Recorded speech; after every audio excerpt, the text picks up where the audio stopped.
তো দেখুন এখানে কিন্তু আমি একটা জিনিস দেখতে পেলাম। তো ভাইকে আমি বলছি একটা বানাতে, যাই হোক সে বানাচ্ছে। তো আপনারা দেখুন।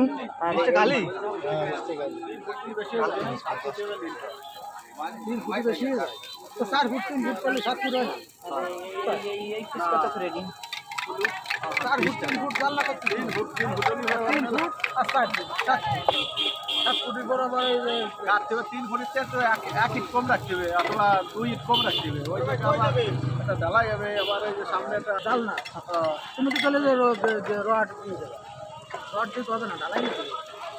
উপরে হবে উপরে হলো পরে উপরে রড দিয়ে দেবে। হ্যাঁ মানে এমনি রড দিয়ে বলা। হ্যাঁ আর নিচে টুকরা করতে পারি। আচ্ছা ওই যে